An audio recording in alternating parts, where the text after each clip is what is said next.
Good evening, everyone. A warm welcome to the sixth anniversary Curtain Riser CNE case study series. My name is Dr. Suresh Kumar. I am the Chief Mentor of Academy of Lifestyle Medicine, earlier known as with our flagship program, Holistic Nutrition Training Program, which we started in July 17th, 2020.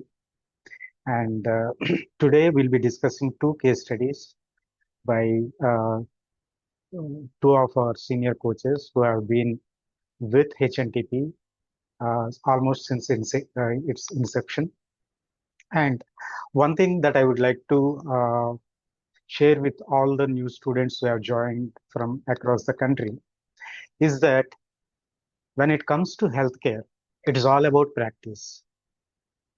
You cannot learn tips and tricks and be a healthcare professional and make an impact. Okay, that is not going to work.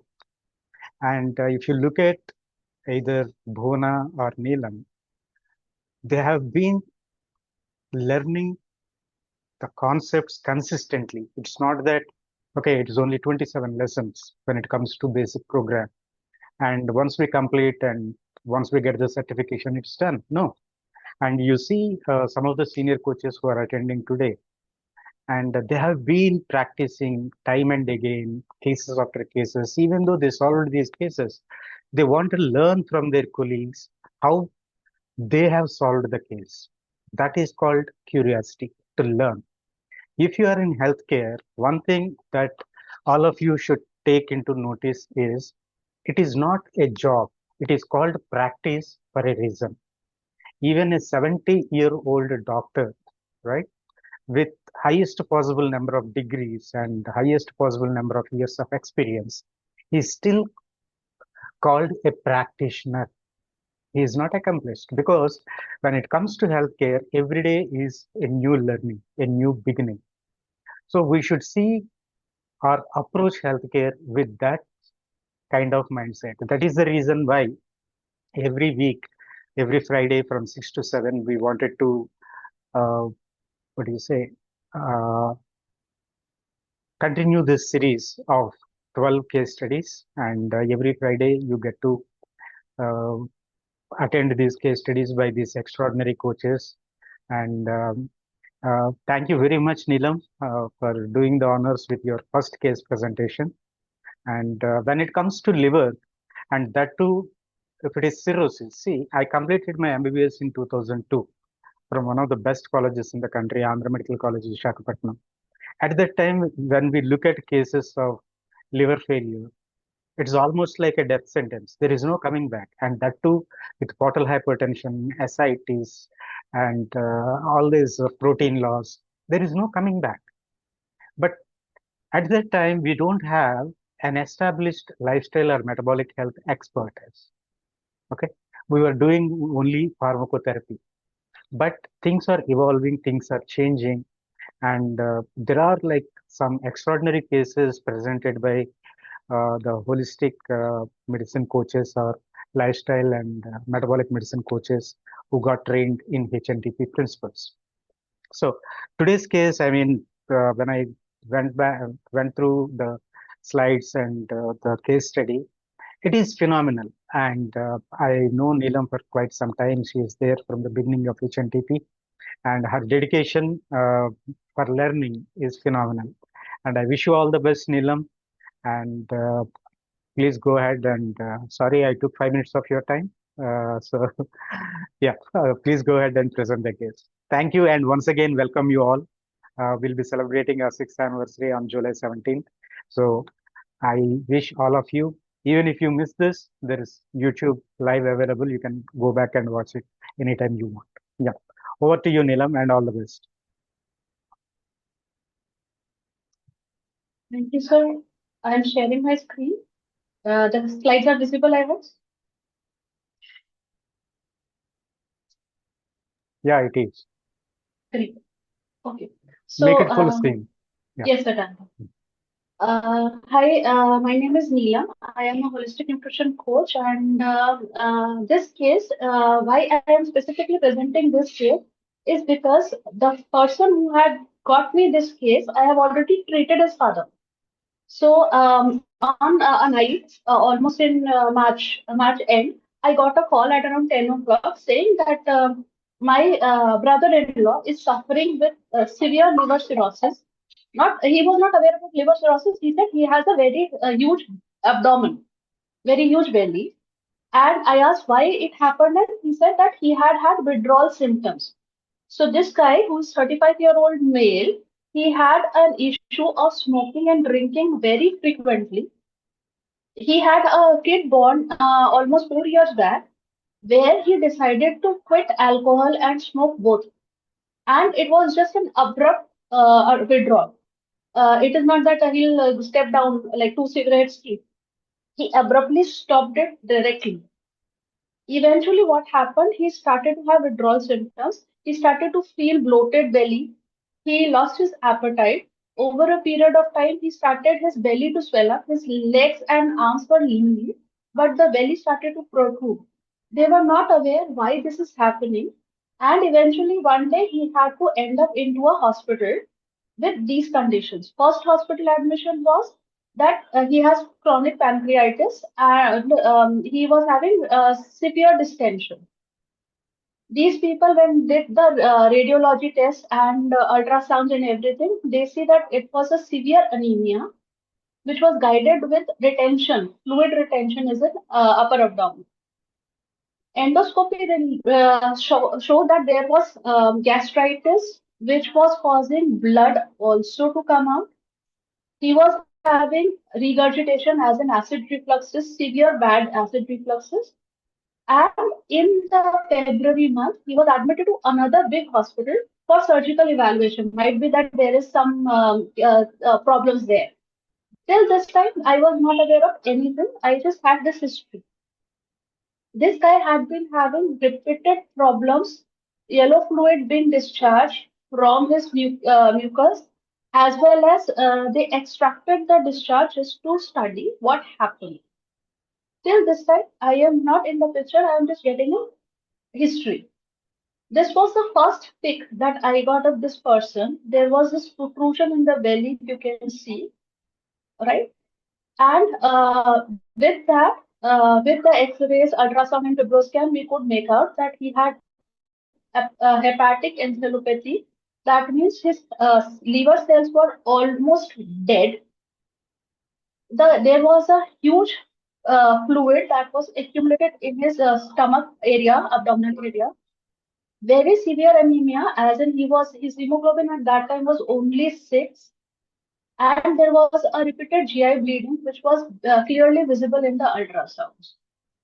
Okay, now what we discussed was that there was a severe blockage in his portal vein because of which he was having severe hypertension. There were episodes of very high and very low BP, and it was random. Okay, he was not able to flush out the toxins from his body. His brain was in confusion, so he was not aware exactly where he is now. He was not aware that he's in the hospital. There was severe swelling in his esophagus, so he was not able to swallow the food as well.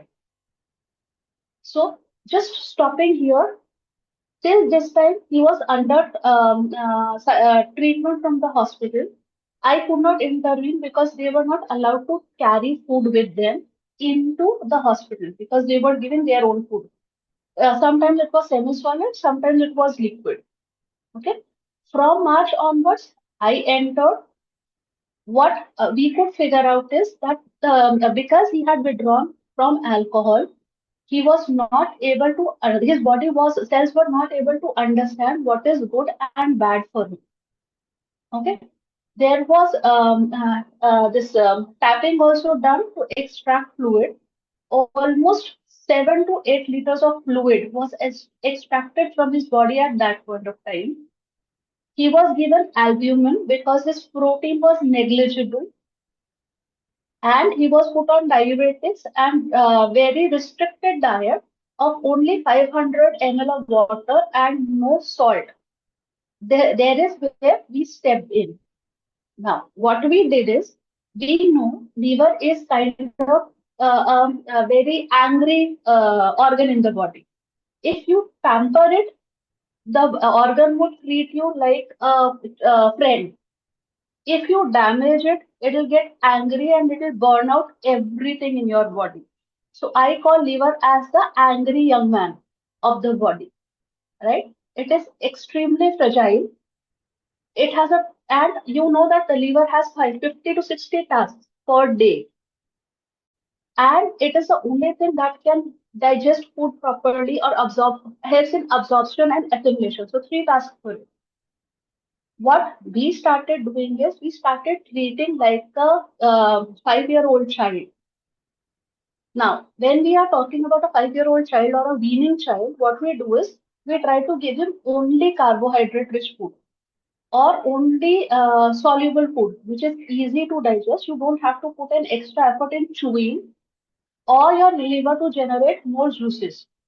And that is all carbohydrate rich. So the only task is just to assimilate properly without any toxins. So the kind of food that we had given him was primarily we started with curry leaves or tulsi leaves, which were helping him to chew, get the saliva into his digestive tract. The acid that is being accumulated in his GI tract, we try to subside it. We were trying so that the acid generated in his stomach is not entering any other organ. So we were giving him easily digestible carbs like suji or fermented, like a South Indian fermented food. Along with this, we started to give him cooling or soothing things like murabbas and ampappers. Along with that, he was restricted to have just 500 to 800 ml of water, which included everything, the cooked as well as raw water. So we cannot give him a liquid vegetables. We have to make them semi-solid or solid, right? So over a period of time with this one, initially he was not hungry. When we started with this murabba and aam papad, his liver started to subside. Okay, think this way: you are having a jaundice. In jaundice, we do not give spicy food. We do not give fat-rich food. We do not give any protein-rich food. What we give is just rasgulla ka pani or sugarcane juice so that there is no effort and we do not lose on to the energy. So energy rich foods were specifically maintained at this point of time, right? Then the meal gaps were maintained so that he is able to digest the previous meal. Now this guy is very lean. He does not have any fat on arms and legs, so he's not able to walk or work out. He is only lying on the bed.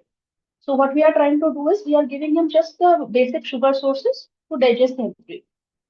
So what happened is when we started in March, his hemoglobin was only 7 or 8.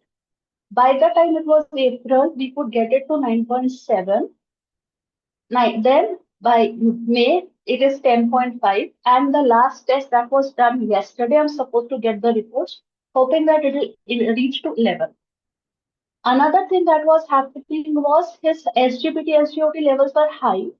There was no issue of the creatinine, so kidney was absolutely okay, or bilirubin was okay. The SGPT, SGOT levels were very highly elevated.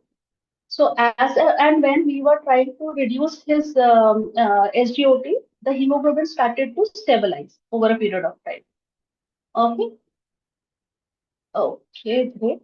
Okay, so now he is out of the hospital. He was taken back to his home in April, end of April, and there is where we stepped in with all these restrictions being taken care of.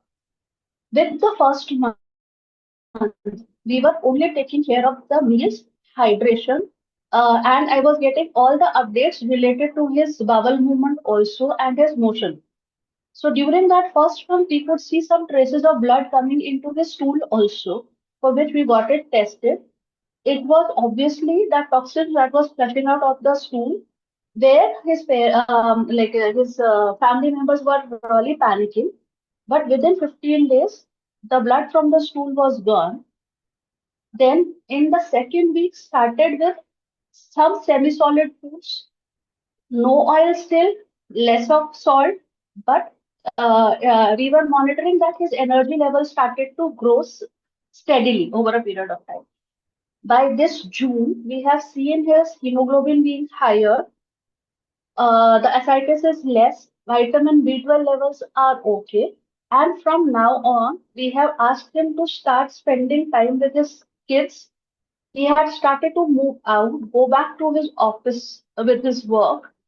Okay. And he is bonding better with his wife, who's taking care of all these tasks with him.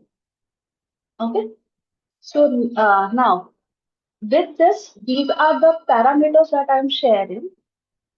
This was the belly that I had shown you in the first week. This is the belly which I could see yesterday. Now his hemoglobin level from 8.7 is 10.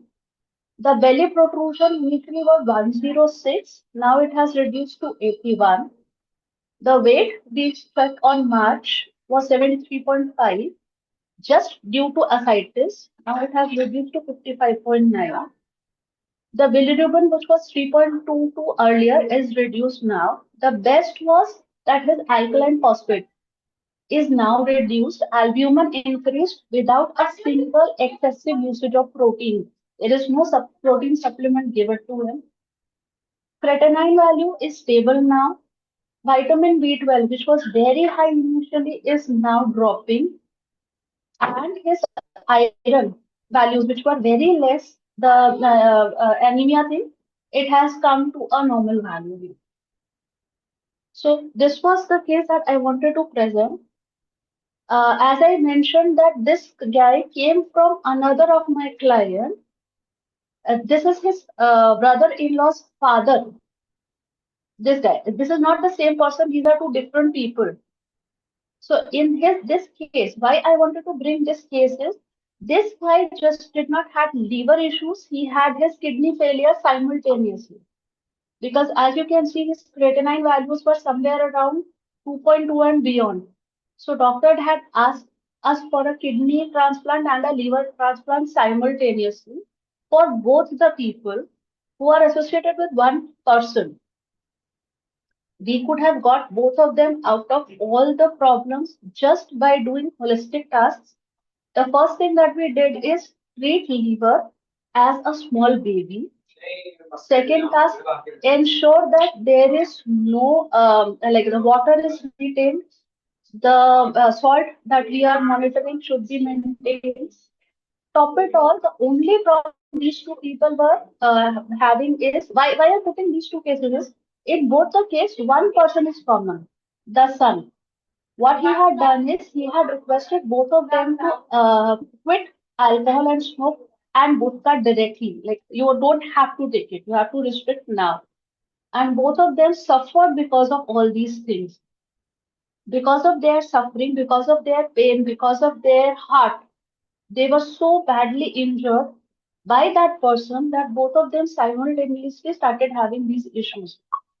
And the person who was suffering was only one person, this guy's son, who is 28-year-old and who's a brother-in-law to this guy. So one person responsible for both people having a liver issue.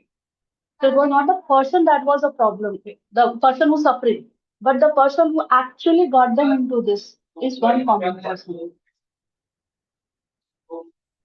So that's my case, and this is the feedback that we have. Unhealthy lifestyle choices and uncontrolled alcohol intake once brought me phase 2 liver cirrhosis. Exactly 1 year ago, I was sure that I would not be able to see the next sunrise. Fear Neelam, was real. may I read Yes, it? sure, sir, please. Yeah.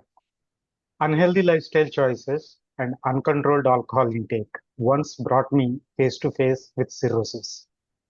Exactly 1 year ago, I wasn't sure if I would see the next sunrise. The fear was real. The uncertainty was overwhelming. Battling ascites, severe swelling in my legs, weakness, and constant discomfort. Every single day felt like a test of survival. But today, I write this with gratitude in my heart and strength in my spirit. Recovery didn't happen overnight. It required discipline, acceptance, and the courage to change. Most importantly, it required the right guidance. I'm deeply thankful to Dr. Neelam. By the way, Neelam is not a doctor. For her unwavering support and guidance after my hospital discharge. Her structured approach, constant encouragement, and clarity about what my body needed helped me rebuild my life step by step. With her guidance, I not only lost 30 kgs, but gained awareness, control, and a renewed respect for my health. Grateful for a second chance, grateful for guidance, grateful for life. Excellent, Neil.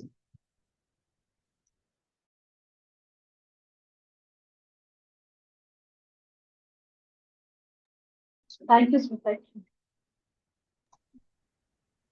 I guess the way you were reading was I was like recalling his face reading this upfront to me. Okay, now guys, when I was reading this, I told you that Neelam is not a doctor. Okay, so since all of you are in healthcare uh, profession or education, what exactly do you think about Neelam right now? Is she a doctor able to achieve the kind of result she is able to achieve within 3 months? Can I see raise of hands? How many of you agree that she is a competent doctor now? Only one.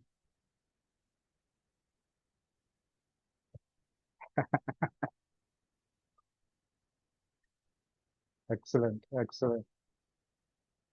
Yeah. Neelam, now you have become a doctor with a popular vote.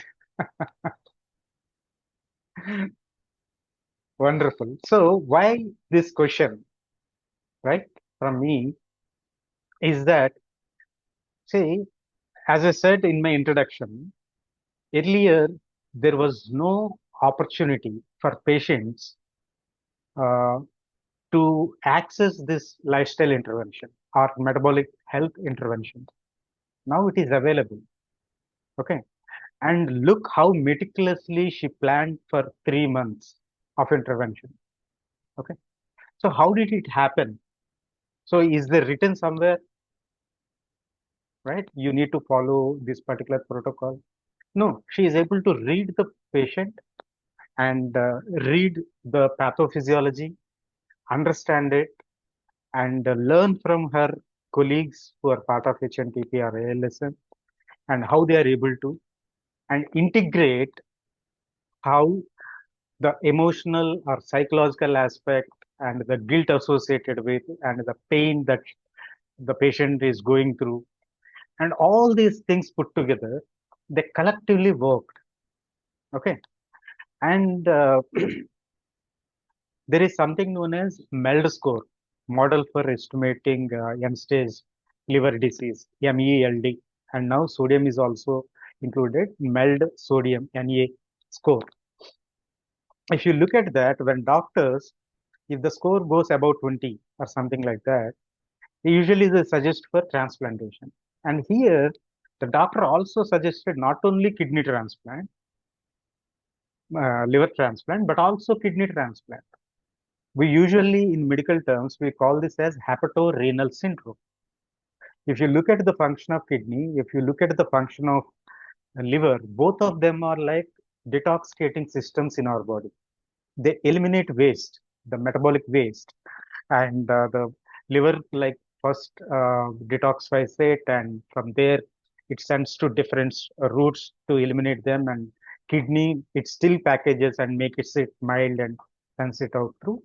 So here, when your detoxification systems they fail, the toxins build up in our body. Okay, so the patients they go into this hepatic encephalopathy, and from there they go into coma, and it is like one of the pathetic situations a patient can be. Now, those people who feel comfortable for the next 4 minutes, you can come on camera and try to answer my questions. I mean, I'm not going to ask you uh, subject related questions, don't worry. But if you were to put, okay, now take Neelam madam out of the equation, right? If the patient has got no holistic support and the patient was forced to, go through either, I mean, just go back 20 years back, patient was forced to go for both liver transplant and kidney transplant. How much it would have cost the patient in money terms? Anyone?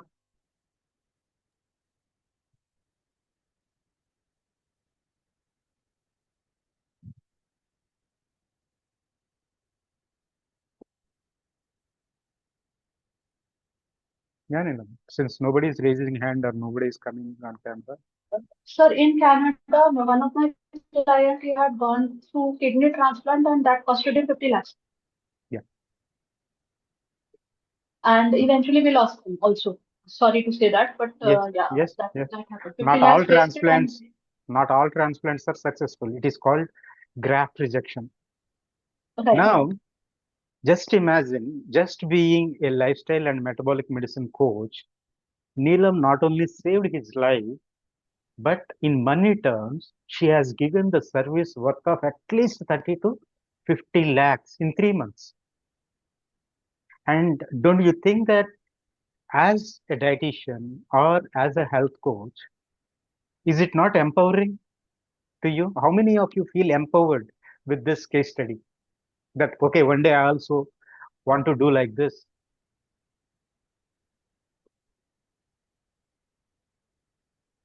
Only 5 people are interested.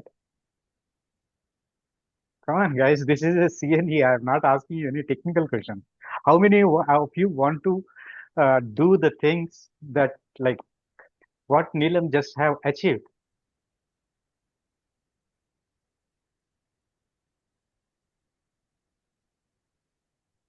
Wonderful, wonderful. Yes, this is possible. But how is it possible? Because of constant learning. That is why in HNTP we call Neelam as dean. She is the dean of all the students because she not only learns but she teaches.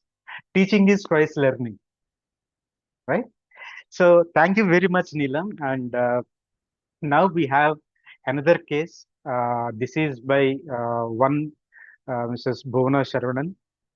She is an Indian now living in Dallas, Texas, in US, and she is practicing over there in one of the weight management and lifestyle centers in Dallas.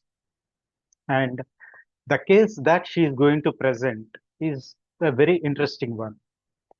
Imagine a young mother living in States and having given birth to a baby boy.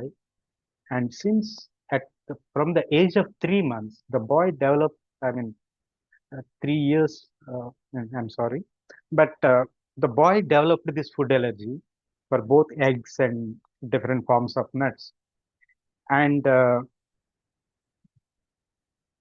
yeah, I'll give time, but first let complete this session also so that people who have got only time for 6 to 7, uh, first we'll complete this.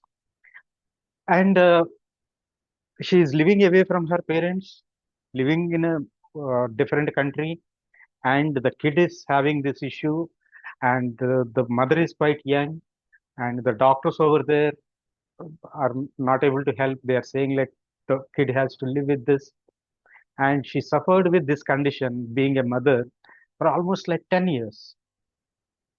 And Bhuvana is able to help this kid come out of these food allergies one by one. Okay. Now, let's welcome the next speaker of the day, Bhuvana Sharunan. Bhuvana, are you there? Yes, sir. Yeah. So she is Bhuvana. She is there uh, joining us from Dallas. Yeah, don't worry. It is early morning for her. Thank you so much for joining us and doing this case. And wish you the best, Bhuvana. Please go ahead. Thank you, sir. Just a second.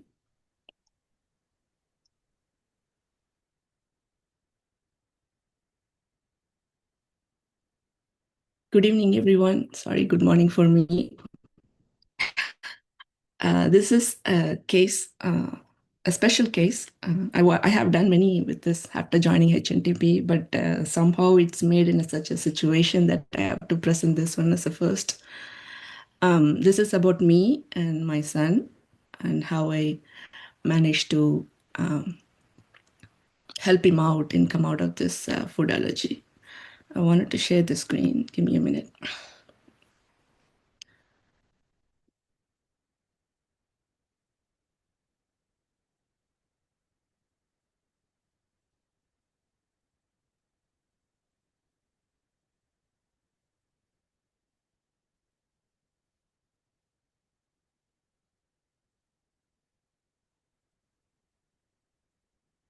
Are you able to see my screen? Yes. Yes, ma'am. Okay. Sorry, give me 1 minute.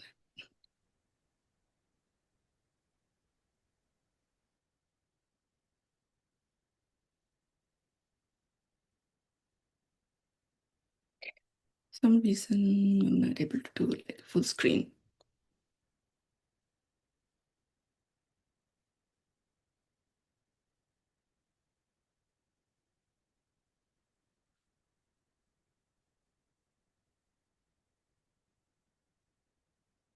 Okay. Thank you. So food allergy as an Indian, it's like a new term for us. Like even though we have heard or learned in books and everything, we never know. The only food allergy I know is like sometimes when people eat fish, they get some rashes. That's the only thing I have seen in my life, but we never know about any other food allergy. But here it's pretty common. Most of the kids have like this concept of food allergies, and then they have this concept of EpiPen, and there are the schools which designized and like the like a designated area for the kids, and all those things is pretty common here. They follow the protocol when they have this food allergy kids at school and everything. So it's everything new for us. For me especially. So I have two kids. My first daughter, she was born in Chennai. She's pretty. We moved to USA when she was 2 years old, and my second son, he is 10 years now. So when he was born, the the allergy started like in 3 months. Like he started developing some kind of rashes. I was just breastfeeding him. I didn't give him anything. But still, there is like a dry skin, eczema kind of stuff, and all those things. I have not given any formula, anything. He just started developing a kind of eczema. So when I went to the pediatrician, they said I have to stop drinking milk and see if the rashes improve. To my surprise, when I stopped drinking milk and then breastfed him, he did not have any rashes. So that's like okay, this is like a new stuff for us. So in the 5th month, when I started the weaning for my son, like a rice cereal or something, like Bona, it doesn't have any milk in it. Bona, just hold on a second. Can Yes, you sir. hit Option Command P to make it full screen? Option Command P. So I have a MacBook. Yeah. Option Command P. Shift command. No, sir. Okay, fine. Yeah, go ahead. No problem. 1 second. It's like Come. I sometimes I touch it, it just comes in, but I don't know what happened. It's fine. It's fine. Go ahead. Sorry to interrupt. No worries, sir. So it's all started with the milk allergy first for him. So when I went to the pediatrician, they said like milk allergy is one easy thing which he's going to outgrow pretty quicker. But what happened was in the 5th month when I started weaning with the rice cereal and all those things, he developed rashes. When I went and checked, I understood the new concept. There is a traces of milk present in any packed foods or anything.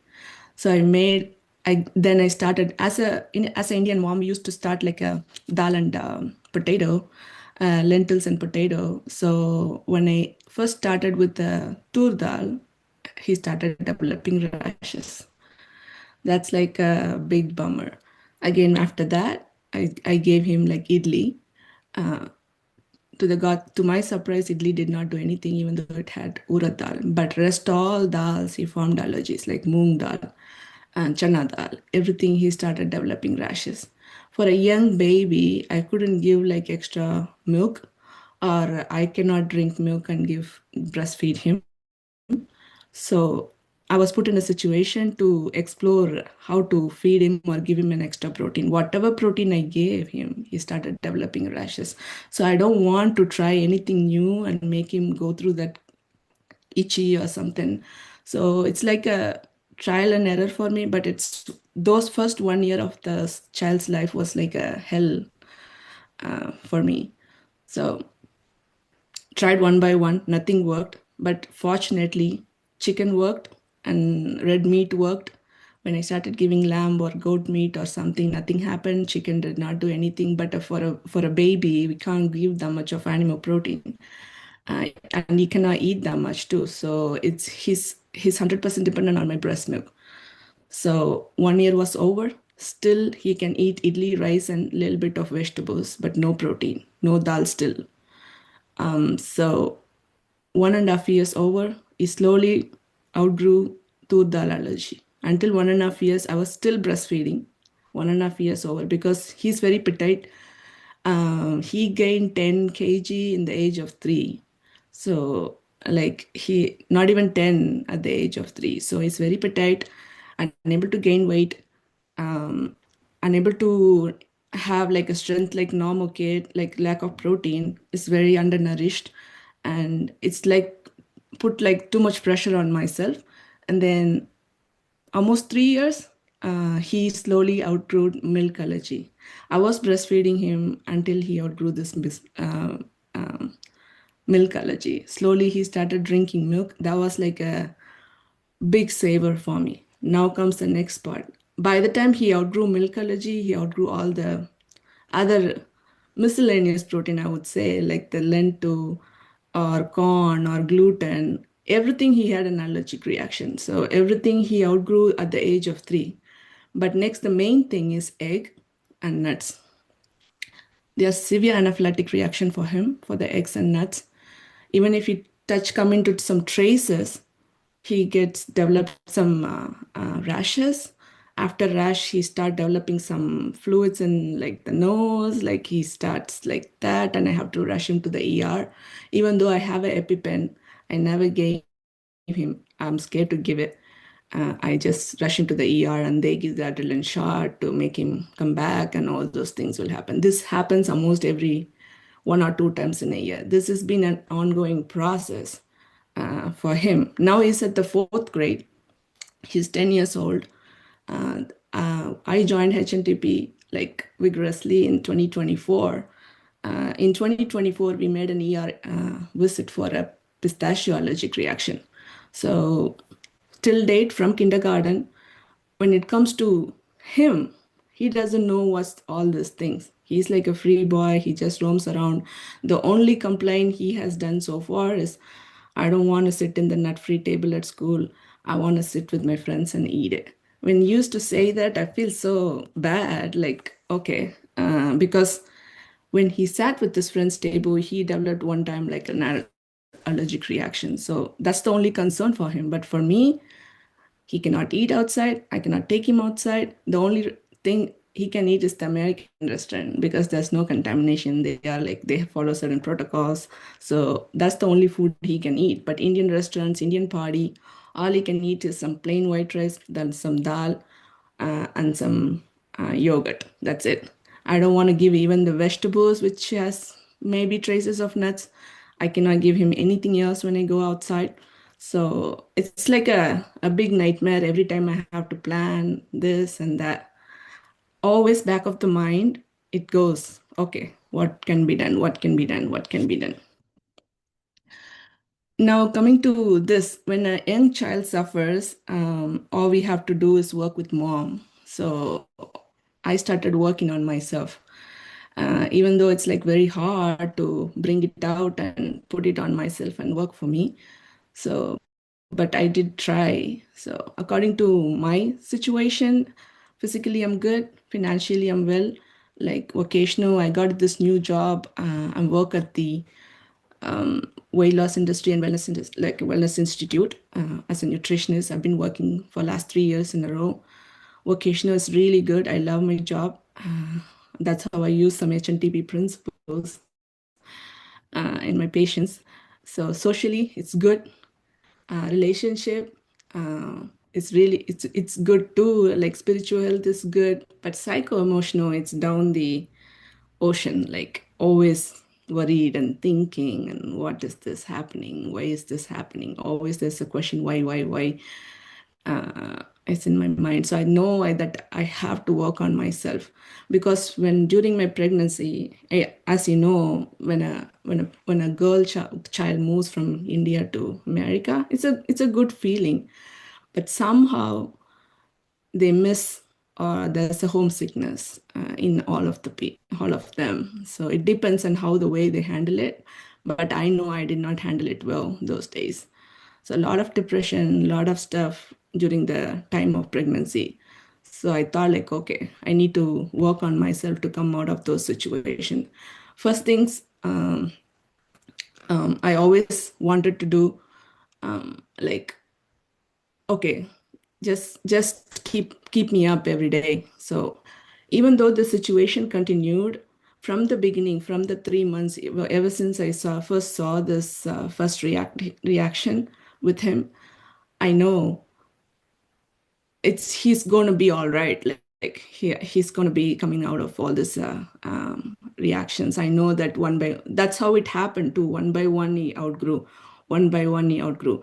But after 3 years, nothing major shift happened. Like it's been like almost 9. He was 9 years last year. No change. Like egg allergy is still there to the peak. Nuts allergy is still there to the peak, and yeah, anaphylactic reactions are still happening. No major change happened. So I thought like, okay, I have to work on myself to do something to make him outgrow at least egg allergy. My first concern, even I forget about the nuts. I don't care about that time. For me, egg is the main thing, because it's still lot of stuffs. If you see the ingredients, there is always traces of eggs. So I just want him to, when milk is okay, like egg is okay, then I'll be like super happy. That's what I wished for.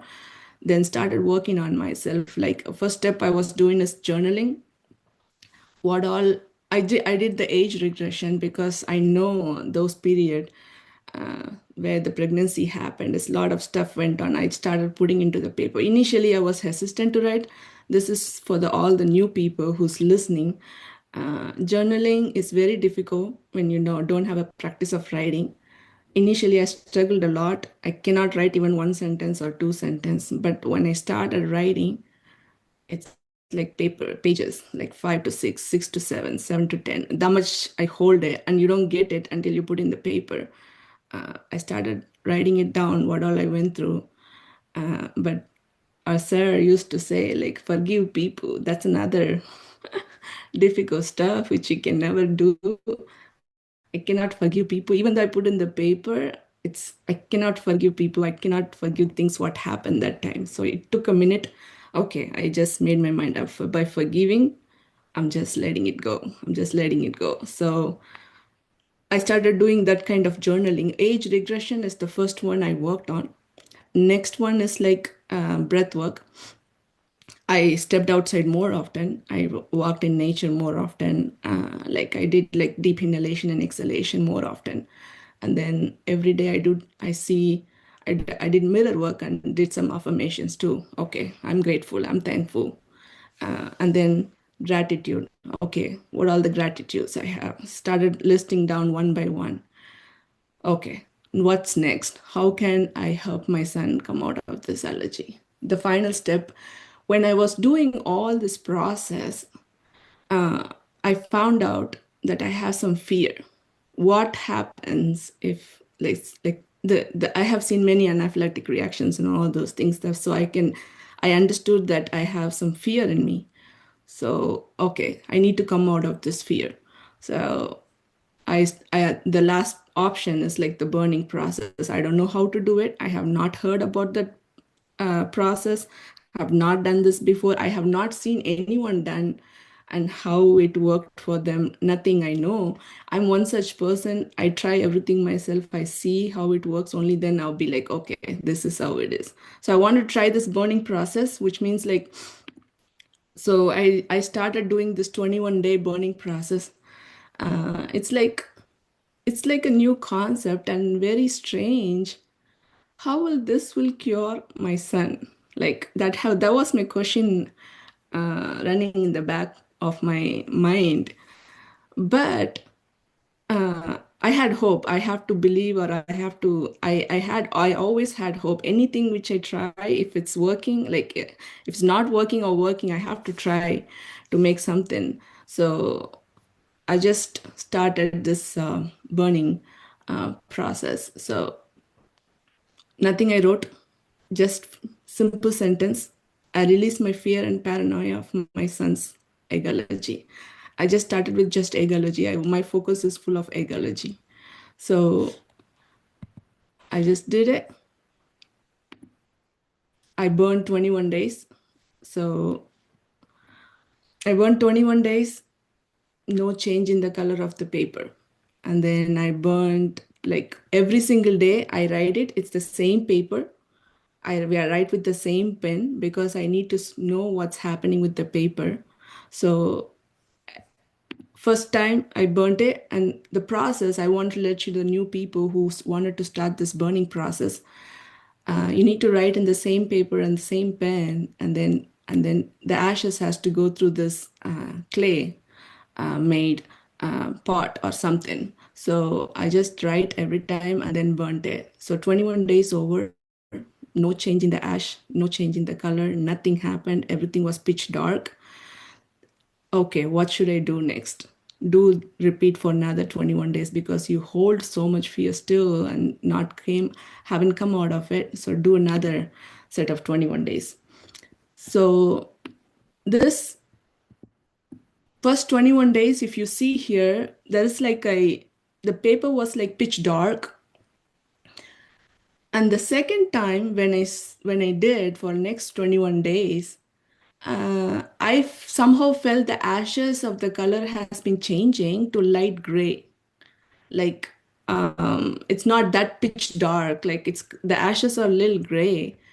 And the last 21 days, if you wanted to see, the side of those colors of the corners are turning white. The ashes were turning white. The inside was pretty pale. I don't know how these things works, but then slowly I started change the color. All the sides of the paper is turning white. I don't know, like, so, okay. Then I felt like, okay, am I almost there? Kind of thing. So the final one, when you see it, the entire corner of the paper, it turned white, the ashes, I mean, and then it's like flew away. Before even I was taking a picture, it just went into the air like that. It's not even in the clay pot. I don't know how it flew. It's the same weather, no change, same paper, same pen. But the color has been lighter and lighter and lighter. And one time the ashes changed to full white. Like, I'm like, okay, okay. By this time, it's almost like from the time I started my journaling gratitude, it's almost like 6 months, like by this time. So I thought like, okay, let me try giving him the food. So I just started in disguise of feeding him. I just prayed. I just had this affirmation written, and then I started feeding him in disguise. First, I tried the egg with like in a gravy type. Okay, I just mixed the egg in a gravy, but I just tried the gravy alone to see what's happening. Nothing happened. Like every time if he eats something, he formed rashes around his mouth first, circumoral allergic reaction first, and then it spreads to his entire body, and then he will be like have some breathing issue coming on later. So with the gravy, nothing happened. This one I tried for a week. And then slowly I tried egg fried rice. I do the egg fried rice, but don't feed the egg, just the rice alone. Nothing happened. Okay. Scrambled egg or omelette or like well cooked egg, few pieces. Nothing happened. Okay. Give him the full hard boiled egg. He ate one whole egg. Nothing happened. I'm like an Archimedes or something, shouting like anything, like, wow, what's happening? How did it even happen? For someone like who had like a severe anaphylactic reaction to nothing, how can it happen in a 6 months period? Which never happened like last 7 years in a row. That is it. That is it. Mom is greedy, so she wanted to try uh, with other stuffs too. So she next immediately after he outgrew an egg allergy. See, according to this American pediatricians and American this thing, kids can outgrow milk and egg allergy, but never nuts and peanuts allergy. That's their concept. They always say it's very difficult to outgrow. You know what happened? Like after he outgrew egg allergy, I wanted to try one by one. So next after egg, I started with the peanut allergy. Like peanuts, like in disguise, I did. He outgrew peanut allergy too. Nothing happened. Peanut is one such thing, is very bad allergic reaction. People die here out of peanut allergy. So he outgrew that. Now I'm working on with other tree nuts. If it's done, he's done. That's it. And I have hope after he's done with other severe nuts allergic reaction, I may present another case. So the main process for this whole stuff, which will help me a lot, is the burning process. It's not an easy process, but it took almost 3 months, but I was able to do it. So I'm still working on all this other nuts reaction.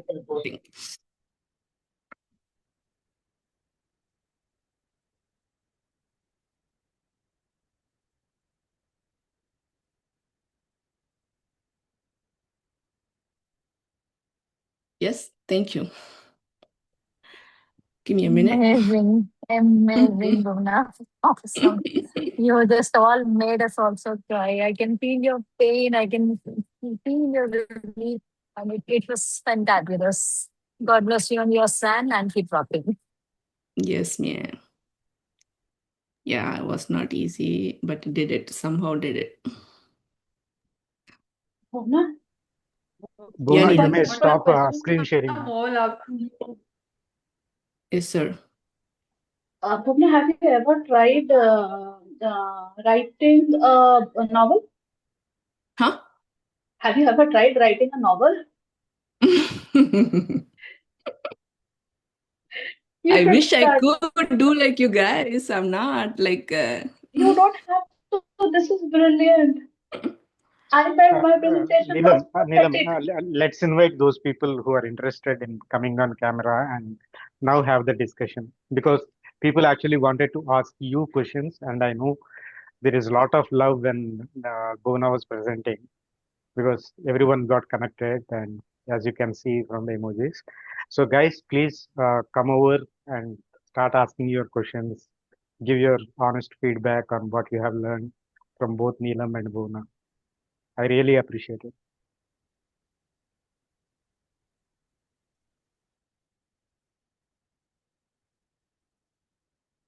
Guys, you need to have some question on food allergy, because I had 1,000 questions when I know about it.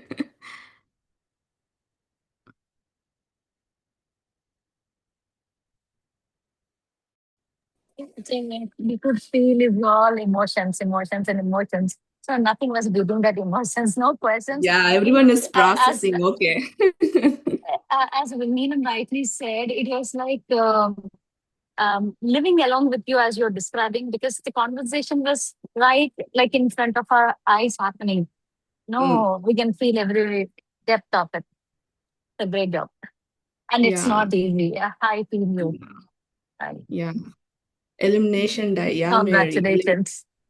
Yeah, Yeah. thank I you. mean, you know that magic is actually just an illusion, but then there is magic. So your Mm. story was something like that you did a magic. How it happened, we don't know, but eventually it happened. So it was magic. It's like I don't know this burning process. It's our mentor, Dr. Suresh sir, helped me with that. I was like Abhimanyu entering into that Chakravyuha. I don't know how to come out. I'm just hearing, entering, hearing, entering. I asked him what to do, sir. I don't know. He said, I don't know. We are just entering the chakra. We never know how to come out. I don't know.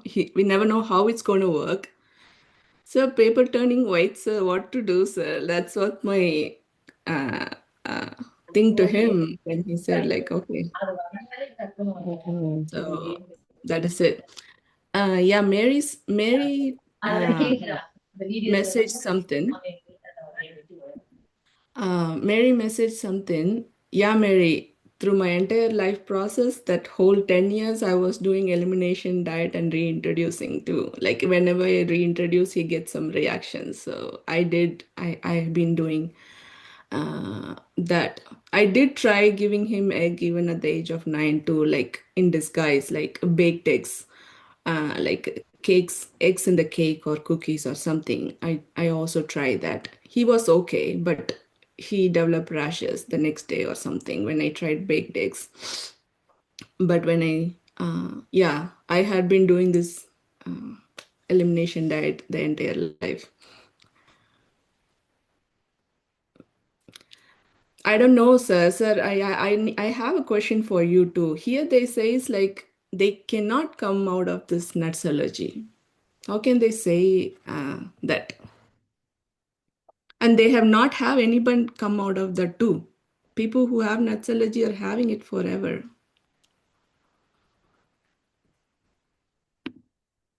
See, medicine is all about like reading patterns, right? So, what is science? You observe certain things and you propose a hypothesis based on your observation, and you test the hypothesis, and it becomes a principle of science. Okay. And if it is repeated by some other people, peer, that is, when peers review and they get the same results, then it is peer reviewed and it becomes a principle or a scientific truth. Okay. So for them, the pediatricians, so far, whatever they have seen or observed, okay, and that becomes their scientific truth. It is not their personal truth, right? Scientific truth is like, what do you say, a consensus.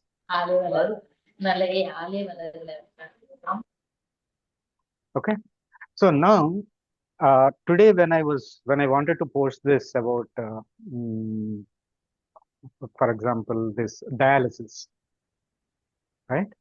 So I asked the AI this question: what are all the? I mean, I did deep research, and are there any case studies where a dialysis patient actually started requiring less number of sessions, or uh, the quality of kidney function improved or reversed?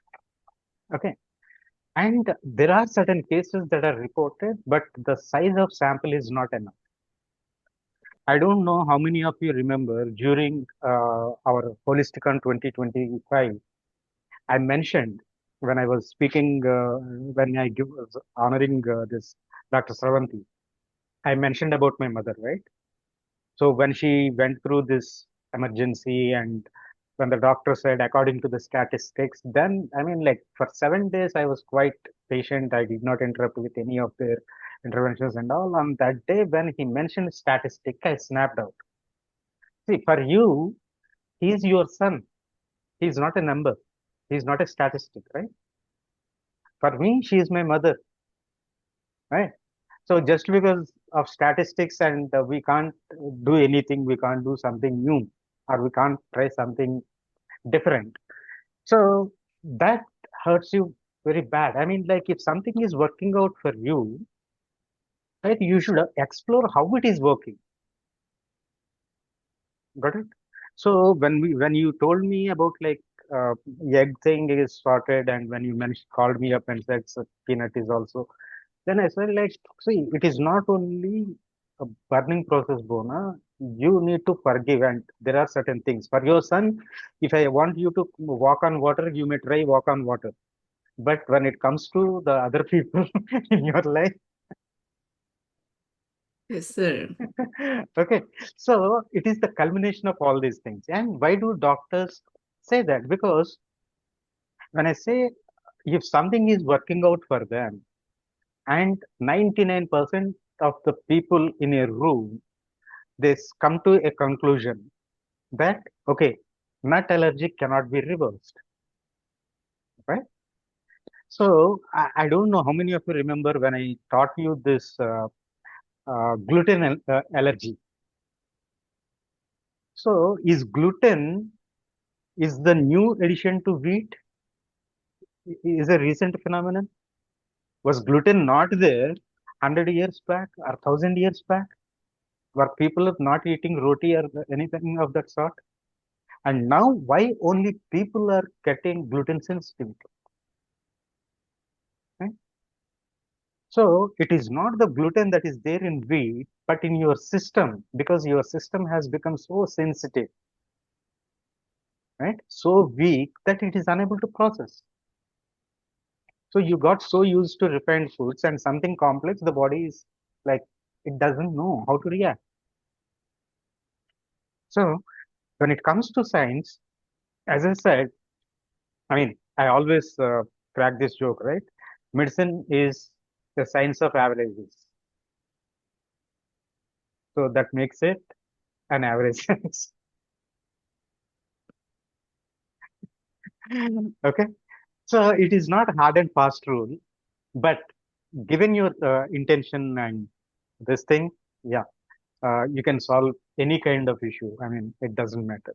Yeah, please, people, I know all of you have a lot of questions, and for newcomers, this kind of approach and these kind of solutions to the problem, which are not so conventional for many of you, whatever you have been reading or studying in your college learning.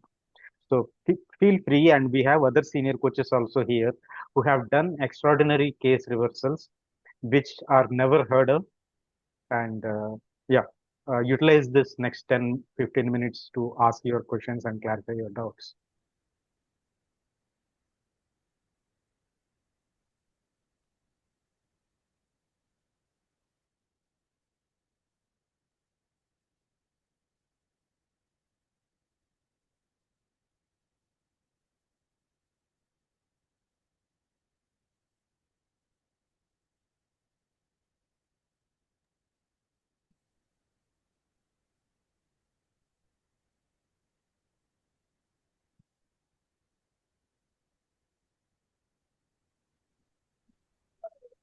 Good evening, sir.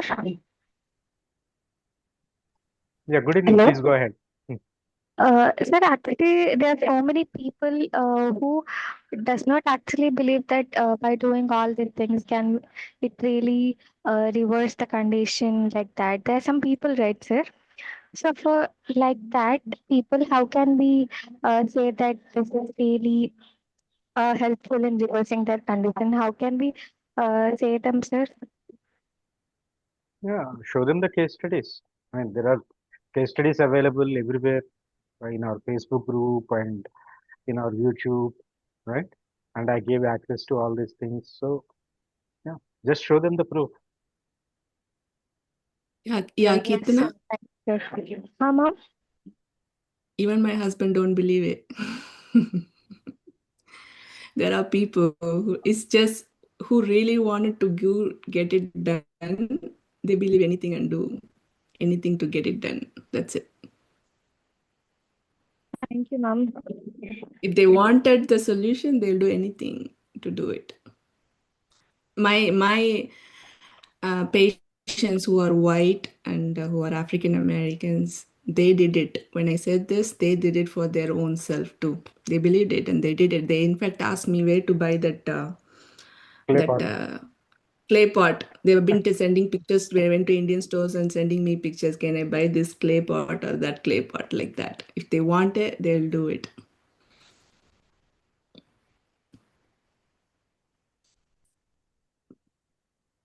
Kirti, this was Hi, Bona.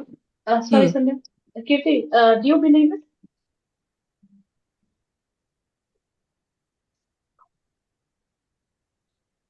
Kitana?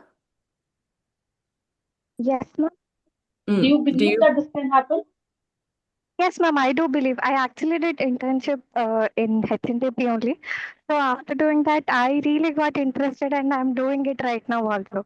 I suffer from PCOS since 12 years till today. So I'm trying, I've changed also. My eating habits are changed. The way I see myself has changed. So, ma'am, I actually believe if I say someone else, like, I'm doing like this is happening to me, they were like, is it really going good? Do you think this really works? Why can't you go for medicine and do all that? That is the reason I have asked this question, ma'am. Great. So if you believe it, everybody would believe you. Yeah, ma'am. I actually wanted to show people that this actually works. That is the reason first I'm trying on myself so that I can confidently say that this really works. Everyone has to try. Don't let them try. Just tell them you want to do it, do it. Yes, ma'am. Probably when it is, see, Kirtana's her own personal PCOD case, for Bhavana it is her own son's case, because it's a family and it's like, as sir said, if I ask you to walk on water, even you do that. It is like possible to test and try. But probably Bhavana and Neelam, I want you both to explain the students how they can take this to convey it to the community so that they can confidently, convince people that this works.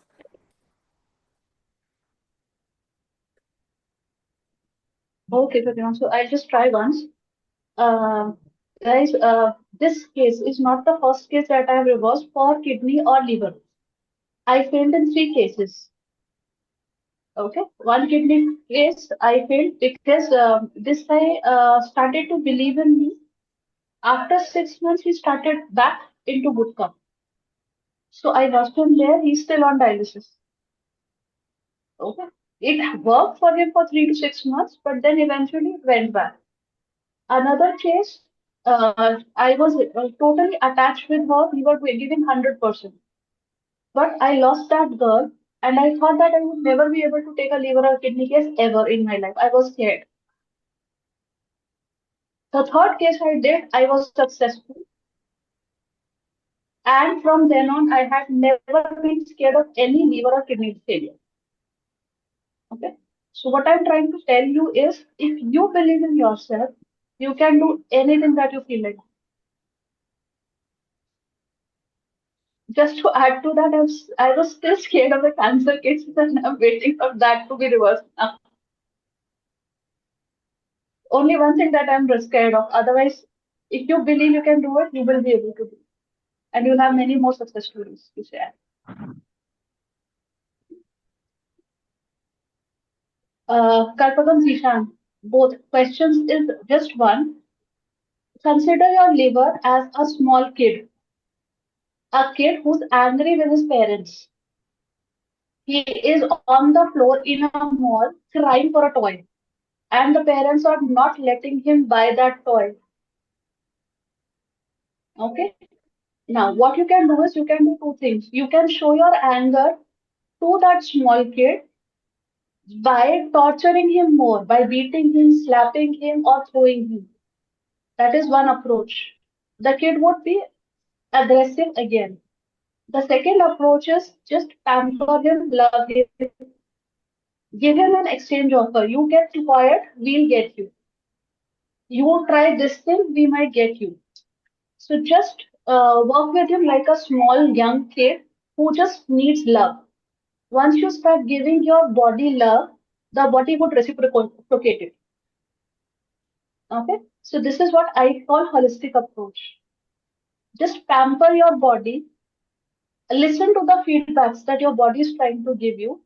Once you can understand the feedbacks, you can easily recover from any disease. Just sit with your body for a while and you would understand everything. I hope I answered Karpagam and Zishan.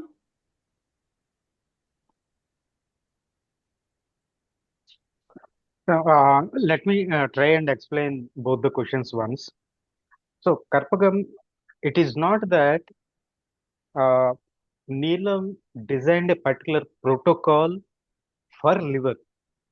Okay, she designed a program for the person whose liver is damaged, right?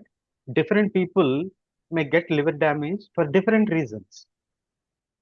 So it is the person she started treating. So what approaches for liver revival is I don't think is a right question, right? You should be asking more about the person, because in holistic or lifestyle medicine approach, we never look into the issue as such.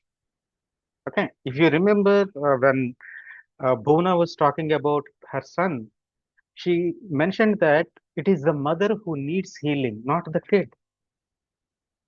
So you can't see a young mother living away from her family, sees apart, and there is no emotional or moral or family support, and looking at her kid and what kind of pain a person can endure. So she is suffering and she wanted to heal herself. So if you ask, I mean, just someone like elimination diet and reintroduce and all these things, yes, it's just like seed cycling for PCOS. Will it work? Yes, it does have its own benefits, just like how you change from polished rice to brown rice. Immediately there will be some shift, or quinoa, or whatever millets you want to use. But it is temporary, unless and otherwise the root cause is addressed. So the first point is there are no hard and fast rules, but there are principles, right? There are certain principles like because her structure, I mean, if you look at her structure, I mean, starting from water restriction to um, arm papad or something like the murabba, and from there into semi-solid and all these things, there is a structure that she followed. But more importantly, it is the person. Okay. So that is for you, Karpagam. And coming back to Kirtana, I mean, like, whenever, how do you convince other people? Okay. And make them understand that this works. So you don't have to convince anyone. So in Louis Hay, if you read What I Believe, again, there is one point. Leave your family and friends alone. The moment we see that some change is happening, okay, we just wanted to tell it to our family and friends and wanted to change their lives and all. And just because I am teaching all of you and you are helping so many people, do you think that all my family members are healthy? No, they are not. They don't believe in me. Even though I train hundreds of people and thousands of patients indirectly got help from them and they are living a happy life. So people, they don't come to me because they don't believe in what I do. So, and I am not bothered. I don't even have to convince. Okay. So those who are ready, they will come to you. Got it? So the most important thing that when it comes to holistic medicine or lifestyle or metabolic medicine is increase your strength, start blossoming, start emitting the fragrance of your knowledge. Automatically, people will get attracted. If you are like, okay, I told them, but they are not listening, how do I convince? You waste your entire life convincing them. There is no point. Just now, Bona mentioned, right? See, the husband also, I mean, like Sharavanan also has witnessed the kid suffering for almost like 7, 8 years. And now he is not. And he thinks that, okay, it could be a coincidence. Or probably he might have outgrown. But what Puna did, whether you call it coincidence, and that is the reason why I stress more on quantum physics. Okay, the science behind actual healing. What is your body? How thoughts, emotions, and memories, and all these things.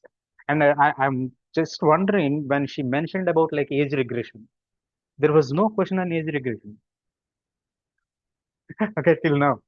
So these are my 2 cents, 2 points for two of you. Thank you for asking these questions.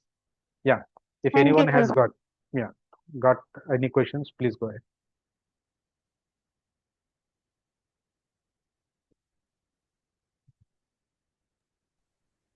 Sir, good evening.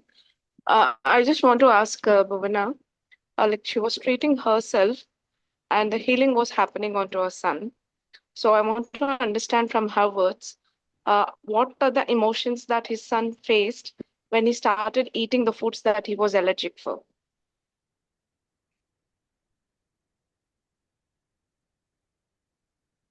Because as the discussion is going on conviction part, being a child, that too at 10 years, throwing a lot of tantrums, and it's a hard task. So Bhuvana, tell me, how did the journey go once when he started enjoying the foods that he haven't touched for years? He immediately ran into his friend's house. I can Oh, eat egg. I can eat egg. the little happiness, No, for I mean, years. like his reaction is fine, but as a mother, how did you feel? That's what I think That's what Pranay I is. said, sir. I'm like Archimedes shouting like Eureka, Eureka, running into the street. So you told like Neelam, undoubtedly a doctor, more than a doctor, and Bhuvana, as she again proved, all mothers are doctors, first doctors to their kids. Yeah, see, the thing is like he started telling everybody that he could eat eggs. See, in a school, we have to fill a form. When he joined, that he has so and so allergy. I have to mention eggs allergy, peanut allergy, nuts allergy. I have to submit the form to the school, and they give this form to this cafeteria, school cafeteria, and teachers and everything. Okay, so this egg allergy he outgrew in the middle of the school season. So he want me to come and write another letter telling Wow. that I can eat. That is his biggest, His biggest achievement. So I went achievement. and wrote he outgrew egg and peanuts allergy, so he can have anything in the class like that. He made me next day to come and write it for him that he can have eggs because this cafeteria lady is not giving me even if it's traces of eggs like that. Yeah. Poor Rex also gave up for holistic approach. Yeah, yeah. Thank you. Thank you, sir.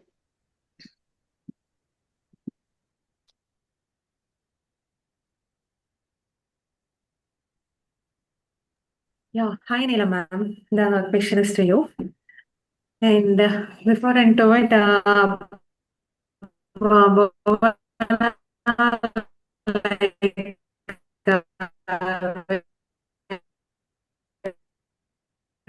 That's Your Kavita, okay. voice is breaking. Stop. Voice is Kavita, breaking, Kavita. Kavita, are you still in your neighbor's house? Did you move to your home? auntie, congratulations to you because okay, then I'll join it from. It's very cracking. Yeah. Switch off your camera Okay. and talk. Now it's a little bit okay to continue. Yes, yes. Now it's Yeah, better. okay. Okay, thank God. Yeah, Mona, first of all, thank you and for sharing this wonderful presentation. You pulled us entirely asked for the whole lively presentation. I'm like an old school Kavita. Like, I don't know how this PPT works. I don't know. I Okay. just like, okay, all I need to is tell what it happened. That's it. Okay. Yeah, I can see the impact of journaling in your presentation. Like we all inspired if we have, so we stuck and if we are stuck, like what is the target, what we are going to do, achieve by this. The impact of journaling I could see in your presentation. Thank you for sharing this. Neelam, ma'am, like yours is a very marvelous transformation. I am so inspired, but still I feel like like what is the I can see that this you have highlighted a nutritional intervention part, but coming to the holistic tool, as Sir said, it differs according to the person. But what is the root cause which you identified that this holistic tool helped him to come out of to support his transformation? Like I would like to know in this way, ma'am. Kavita, good question. The answer is the answers are rather three because I had used three holistic interventions here. First thing was that he was thinking that his family does not love him more. So we had to sit with the family to convince that part. Okay, there was so much resentment in him that he was not feeling loved by the family. That is why everything he was eating was rejected. Okay. So that was self-love and the family's love. That was first thing. Second, people do not understand how much oxygen is required by the body.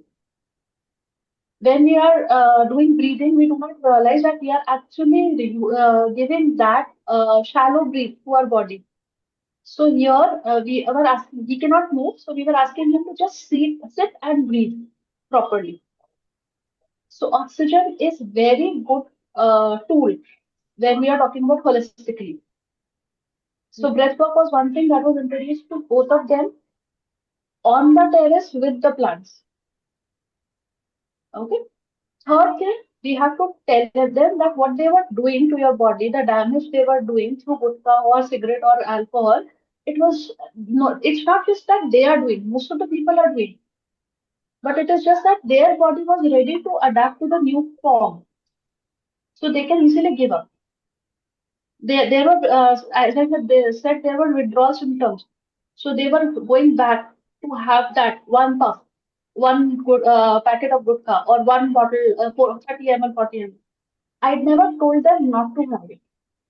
Their family was totally against. Don't do it. Don't do it. Don't.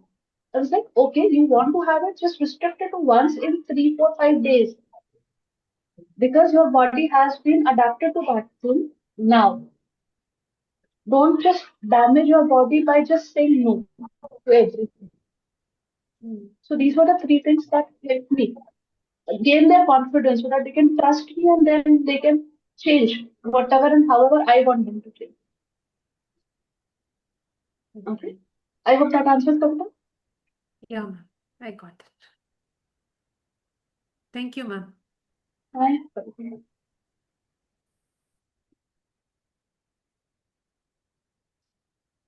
Yeah, I do have one question for audience. I see a lot of new students from probably different colleges joining up. May I know from which college are you people from? Those who have joined. I mean, how many first timers to the case presentations here of lifestyle and metabolic medicine or HNTP? Newcomers, just raise your hand, please. Those who are listening it for the first time. Okay. Where are you from, Sandhya?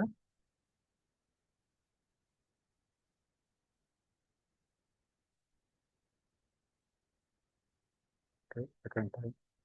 Sandhya, Sheetal, Dr. Shobana, from which college are you from? Akshara College. Akshara College is in Hyderabad.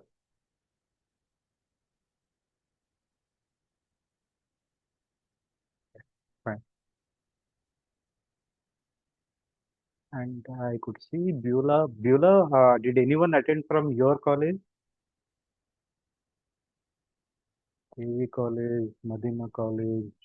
Okay, good. So, how many of you actually liked this approach? I mean, how many of you, once you come out of your college, graduating or completing post graduation, I mean, all these people, they are quite late, don't you think, in learning holistic medicine? I want senior coaches to answer this. Given a chance for you to learn this holistic nutrition in your college itself, right? Would it have helped you by this time?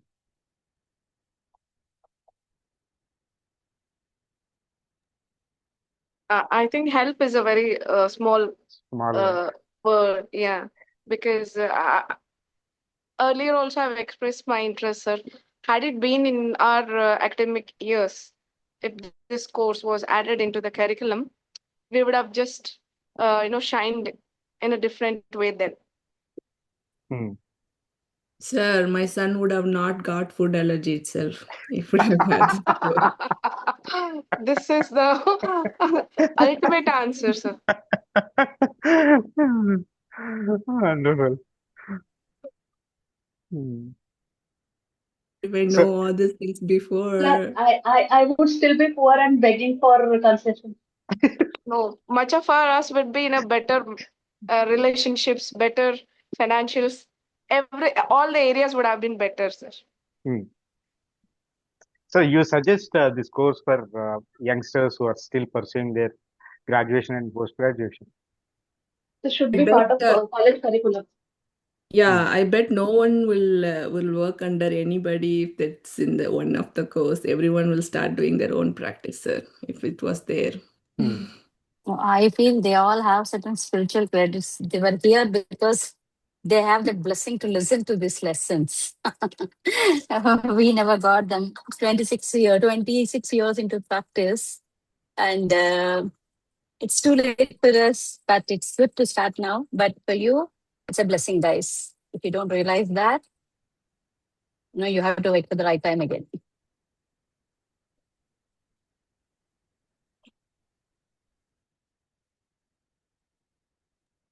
So I think in the current curriculum, whatever is theatrically learned, whatever the practices or practicals that we are doing in all these 3 + 2 years, it's only one part of the scenario. Like, it's not completely what we see even in our internships in hospitals. There are two different boats on which they ride, because what we learn in the college and what we see actually when we do an internship in the hospitals is a different thing. But when it comes to this holistic learning, it's completely entirely a different zoner or a different platform where you don't touch these two earlier things. Right. So now there is an interesting message here by Sumaya. Uh, she says in OU we had this subject now in college, in Akshara College in PG fourth semester. Sumaya, can you please tell me? I mean, you have holistic nutrition in your curriculum now?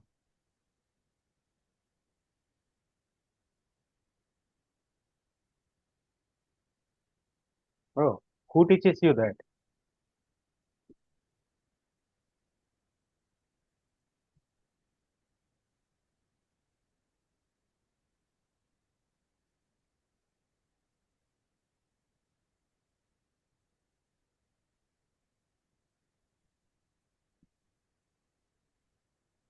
Okay, fine. Anyway, since we have only 1 minute left for today, next week we do have two more interesting cases. One is by Mr. Manjunath from Bangalore, and another one is by Rima Shreen. She is from Coimbatore. So both of them are going to present two interesting cases, and one Manjunath is like HbA1c in an old lady, I suppose. Reverse restores and renew is the title. A HbA1c success story. And Rima will be presenting postpartum incontinence. So usually these kind of cases, uh, these kind of cases are medical cases, and but even if it is a structural issue like incontinence is not metabolism related, or it is not hormone related or something like that, but Rima is able to address that, and I would like to see all of you next Friday, same time, 6 o'clock. 6 to 7 we'll be having the case presentations, and 7 to 7:30, just like today, we can have what do you say, discussion on this. And thank you all very much, and tell your friends it is available in their YouTube link, the mail that they have received. There is a YouTube link, and if not there, and I'll be uploading that in our WhatsApp channel, the complete video, YouTube link as well. There also you can do, and please send in your feedback to us. And if you have any questions, you can just mail us, leave a message in WhatsApp or to your faculty, and they will reach out to us. And I wish you all the best and hope to see you all in good numbers. Tell your friends, share your experiences, and invite them to join the next week's session, because those two cases are quite interesting. Okay. Thank you, everyone. And once again, thank you, Bhuvna, and thank you, Neelam, for this curtain raiser for our anniversary, 6th anniversary, right? So thank you very much. God bless you all. Take care. Bye bye.